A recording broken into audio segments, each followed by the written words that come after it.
Assalamualaikum warahmatullahi wabarakatuh. Perkenalkan, nama saya Suci Rahmi dengan NIM 210600187 dari Prodi Ekonomi Pembangunan. Saya membuat video ini untuk melengkapi tugas mata kuliah Statistika Lanjutan dengan dosen pengampu yaitu Bapak DLA Konstanto SEME. Baiklah, pada pertemuan kali ini saya akan membahas tentang bab 15, yaitu analisis regresi dan korelasi linear. Apa saja sih yang dibahas dalam bab ini sebagai berikut. Pertama-tama, pengertian analisis korelasi. Analisis korelasi adalah suatu teknik statistika yang digunakan untuk mengukur keeratan hubungan atau korelasi antar dua variabel. Hubungan positif dan negatif.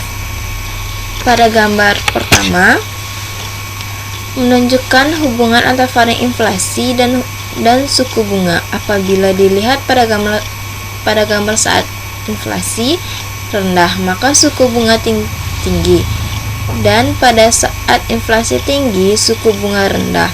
Gambar tersebut menunjukkan adanya hubungan antara inflasi dan suku bunga yang bersifat negatif. Dapat kita lihat perubahannya. Jika yang satu turun, maka yang satunya akan meningkat. Begitupun sebaliknya adalah hubungan negatif. Sedangkan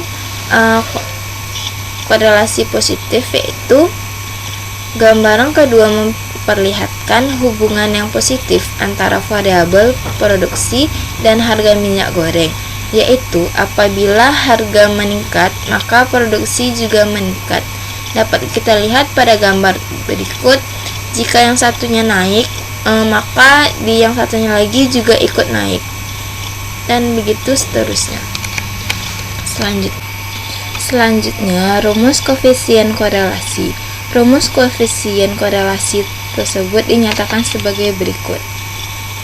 Dengan ini kita dapat mencari koefisien korelasinya dengan menggunakan ini, yaitu R sama dengan N buka kurung sigma X kali Y tutup kurung dikurang buka kurung sigma X dikali dengan sigma Y dibagi dengan akar dari N buka kurung sigma X kuadrat dikurang dengan sigma X dikuadratkan dikali dengan N buka kurung sigma Y kuadrat dikurang dengan sigma Y dikuadratkan, di mana penjelasannya yaitu R adalah nilai koefisien korelasi, yang ini jumlah pengamatan variabel X, yang ini jumlah pengamatan variabel X, jumlah hasil perkalian variabel X dan Y, kuadrat dari pengamatan variabel X, jumlah kuadrat dari jumlah pengamatan variabel X, jumlah kuadrat dari pengamatan variabel Y, jumlah kuadrat dari jumlah pengamatan variabel Y, jumlah pasangan pengamatan Y dan X. Semuanya suatu korelasi, di mana rentang korelasinya adalah -1 sampai 1. Dimana jika korelasi mendekati 0,5 maka korelasi negatif lemah. Jika korelasi mendekati 1, korelasi negatif kuat. Sedangkan jika korelasi mendekati 0,5, korelasi positif lemah. Jika korelasi mendekati 1, korelatif positif kuat. Selanjutnya, contoh permintaan dipengaruhi harga dan pendapatan. Ini adalah soalnya, di mana ini adalah tahunnya. Bunga kredit investasi, nilai investasi dalam miliar rupiah. Selanjutnya adalah penyelesaiannya, yaitu kita dapat menggunakan rumus koefisien korelasi, yaitu ini. Pertama-tama kita mencari nilai X kuadratnya, kemudian kita mencari Y kuadratnya, selanjutnya yang ketiga kita mencari nilai X dikalikan Y dan masing-masing jumlahnya. dan total datanya adalah 11. Lalu kita masukkan total masing-masing data tersebut ke dalam rumus ini dan mendapatkan koefisien korelasinya, yaitu min 0,89. Selanjutnya, pengertian koefisien determinasi. Koefisien determinasi adalah bagian dari keragaman total variabel terkait Y, variabel yang dipengaruhi atau dependen, yang dapat diterangkan atau diperhitungkan oleh keragaman variabel bebas X. Variabel yang mempengaruhi atau independen. Koefisien determinan sama dengan R kuadrat, di mana rumus yang dapat kita gunakan adalah ini. R kuadrat sama dengan N kecil buka kurung sigma X dikali Y tutup kurung dikurang yaitu sigma X dikali dengan sigma Y dikuadratkan dibagi dengan akar buka kurung N buka kurung sigma X kuadrat dikurang dengan sigma X dikuadratkan tutup kurung buka kurung lagi N buka kurung sigma Y kuadrat dikurang dengan buka kurung sigma Y dikuadratkan. Selanjutnya, rumus uji T untuk uji koefisien. Kita dapat menggunakan dua rumus, yaitu yang pertama adalah T sama dengan R buka kurung R akar N kurang 2 dibagi dengan akar 1 dikurang R kuadrat. Atau kita dapat menggunakan rumus lain, yaitu T sama dengan R dibagi dengan akar dari 1 dikurang R kuadrat dibagi dengan N dikurang 2, di mana T adalah nilai T hitung, R adalah nilai koefisien korelasi, N jumlah data pengamatan. Selanjutnya, contoh uji T untuk uji koefisien soal A.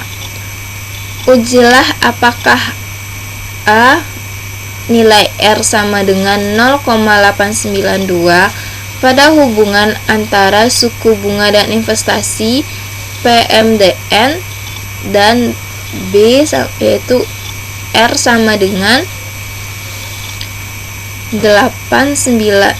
0,894 pada hubungan antara harga minyak CPO dan produksi minyak mentah kelapa sawit CPO sama dengan 0 pada taraf yang sama 5%. 1. Perumusan hipotesis. Hipotesis yang diuji adalah koefisien korelasi sama dengan 0. Korelasi dalam populasi dilambangkan dengan P, sedangkan pada sampel adalah R. Kita dapat menggunakan rumus persamaan ini, yaitu HO dibanding dengan P sama dengan 0. H1 dibanding dengan P tidak sama dengan 0. 2. Taraf nyata 5% untuk uji dua arah, yaitu A dibagi 2 sama dengan 0,5 dibagi 2 sama dengan 0,025 dengan derajat bebas, yaitu dilambangkan dengan DF sama dengan N kecil kurang K sama dengan 11 kurang 2 sama dengan 9. Nilai taraf nyata yaitu A dibagi 2 sama dengan 0,025 dan DF sama dengan 9 adalah 2,262. Ingat bahwa N adalah jumlah data pengamatan, yaitu sama dengan 11, sedangkan K adalah jumlah variabel, yaitu Y, dan X jadi K sama dengan 2. 3. Menentukan nilai uji T. Kita dapat menggunakan rumus ini, yaitu T sama dengan R dibagi dengan akar dari 1 dikurang R kuadrat dibagi dengan N dikurang 2. Kita masukkan data tadi ke dalam rumus tersebut. Jadi min 0,892 dibagi dengan akar 1 dikurang buka kurung min 0,892 dikuadratkan dibagi dengan 11 dikurang 2 sama dengan hasilnya yaitu min 5,9. Selanjutnya yang keempat, menentukan daerah keputusan dengan nilai kritis yaitu 2,262. Dapat kita lihat pada kurva yang ada di sini. Distribusi T sama dengan DF sama dengan 9, di mana daerah yang di sini ada menolak HO dan di sini juga menolak HO. Yang sama-sama di sini min 2,262 dan di sini positif 2,262. Di dalam ini daerah tidak menolak HO dan min 0,59 terletak di sini. Yang kelima, menentukan keputusan nilai T. Hitung ternyata terletak pada daerah menolak HO.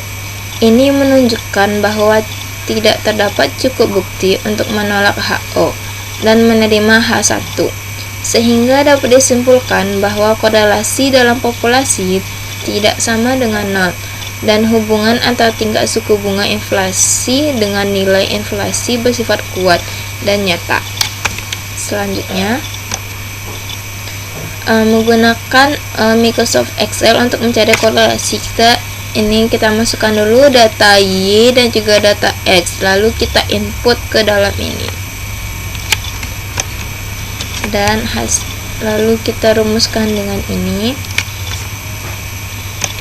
Selanjutnya, definisi persamaan regresi.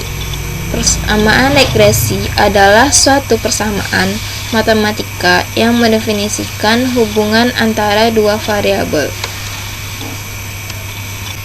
Selanjutnya, status diagram untuk membantu menarik garis regresi. Status diagram untuk hubungan antara volume ekspor dan nilai kurs US dollar dapat digambarkan sebagai berikut. Dapat kita lihat pada grafik berikut, yang di sini adalah bagian Y yaitu volume ekspor dan di bagian X yaitu kurs dolar terhadap ini. Lalu ini perubahannya. Selanjutnya, status diagram untuk membantu menarik garis regresi. Statistik digunakan untuk menghubungkan antara volume ekspor dan nilai kurs US dollar dapat digambarkan sebagai berikut, di mana pada garis pertama adalah ini. Dan ini adalah perubahan yang terjadi. Selanjutnya, rumus mencari koefisien A dan B.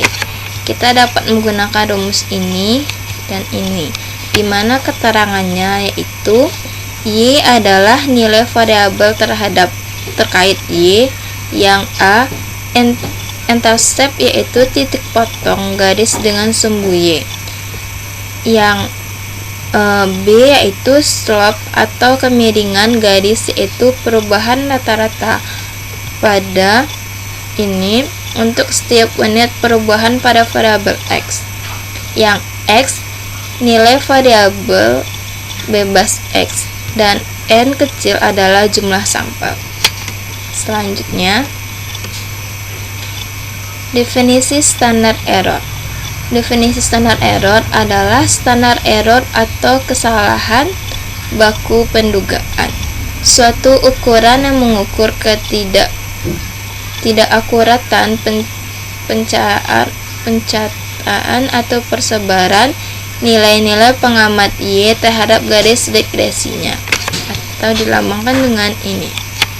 Selanjutnya, rumus standar error. Kita dapat menggunakan rumus ini untuk mencari standar errornya, di mana keterangannya adalah yang ini S, y x sama dengan standar error variabel y berdasarkan variabel x yang diketahui. Y adalah nilai pengamatan dari y, dan yang ini adalah nilai dugaan dari y.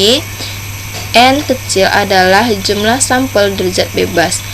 N dikurang 2 karena terdapat dua parameter yang akan digunakan, yaitu A dan B. Selanjutnya, menggunakan Microsoft Excel untuk mencari standar error SY, Y dikali X. Pertama-tama kita masukkan datanya dulu, lalu kita rumuskan dengan ini.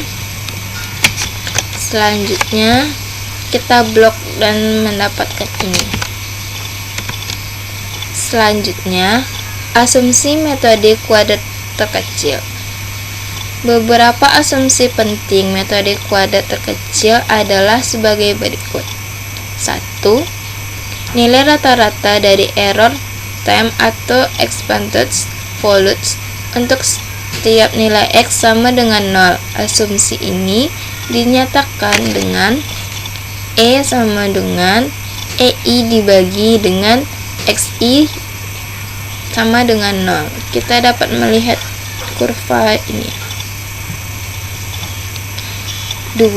Nilai error dari EI dan EJ atau bisa disebut dengan kovarian sama tidak berhubungan atau berkorelasi.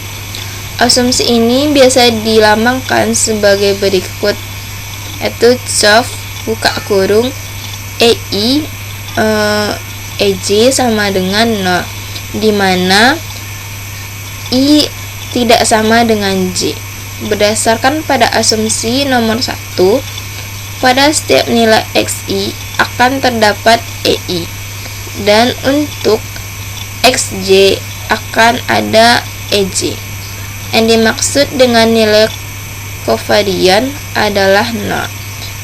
Adalah nilai EJ dari XI tidak ada hubungan dengan nilai EJ dari XJ. Selanjutnya,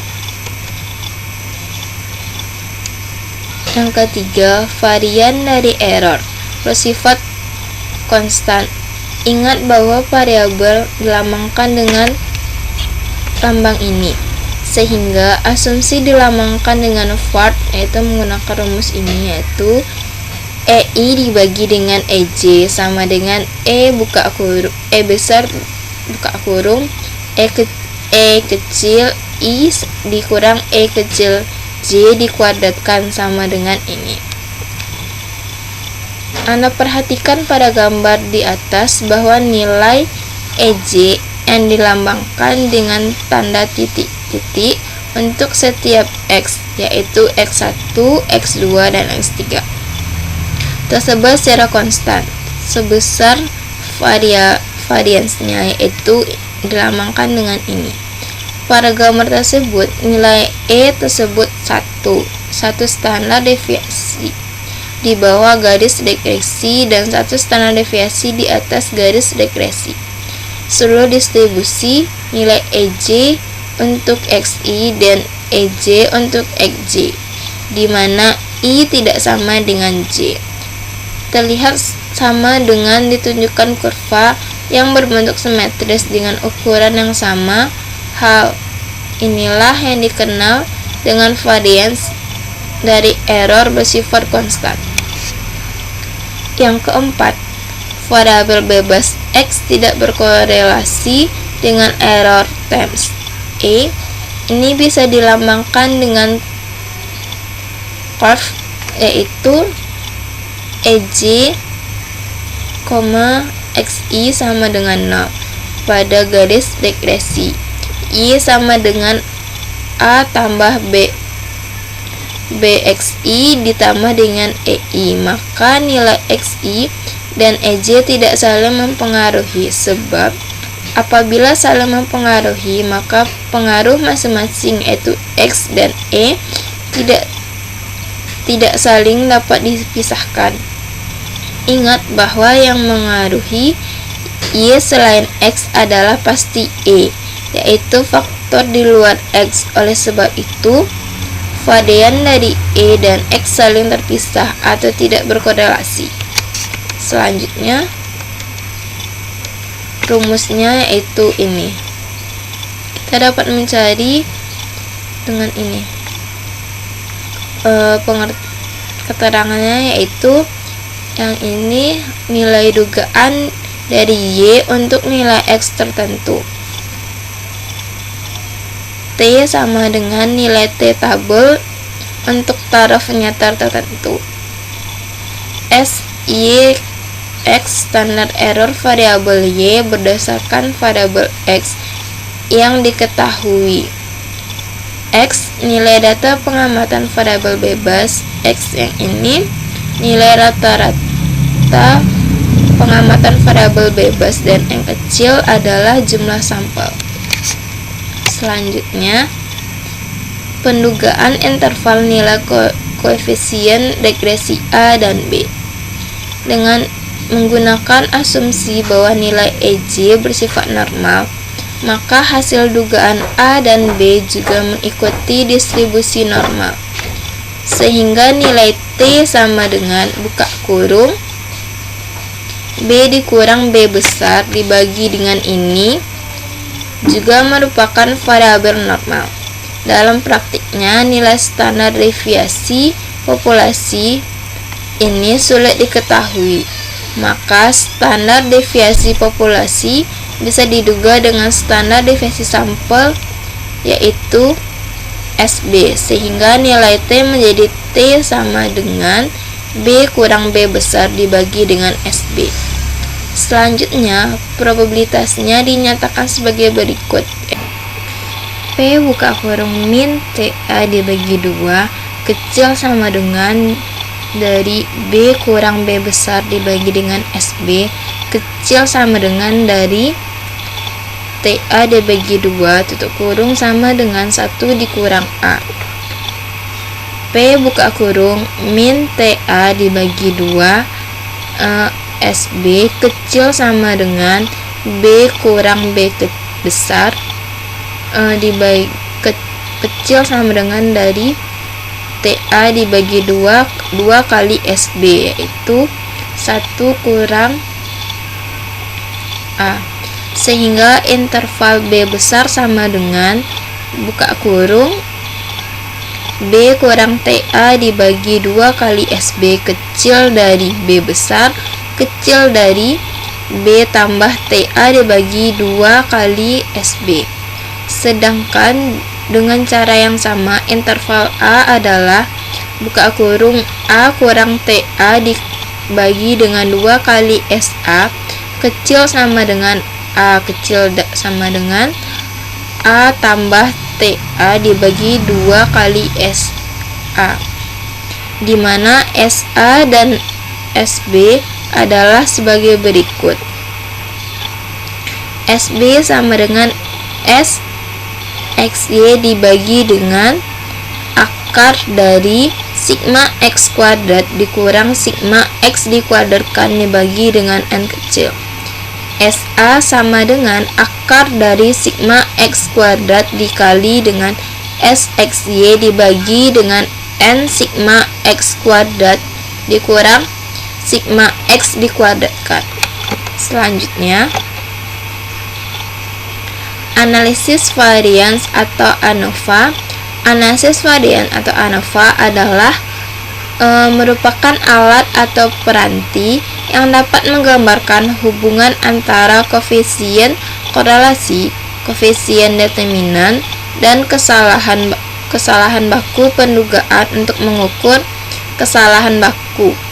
Kita menghitung error, yaitu selisih Y dengan atau dapat dinyatakan dalam bentuk persamaan, yaitu E sama dengan Y dikurang dengan ini, atau dengan yang lainnya yaitu Y sama dengan ini dikurang dengan E, di mana Y sama dengan nilai sebenarnya, yang ini nilai regresi, E adalah error atau kesalahan. Selanjutnya, tabel ANOVA. Sumber keragaman atau sort chart. derajat bebas dilambangkan dengan DF, sum quotes dilambangkan dengan SS, main quotes dilambangkan dengan MS. Regresi regresional yaitu 1. Jumlah var bebas dikali dengan X. SSR yaitu sigma ini dikurang dengan X bar dipangkatkan 2. MSR sama dengan SSR dibagi dengan 1. Kesalahan atau error yaitu N dikurang 2. SSE yaitu sigma Y dikurang dengan ini dipangkatkan 2. MSE sama dengan SSE dibagi dengan buka kurung N dikurang 2 tutup kurung.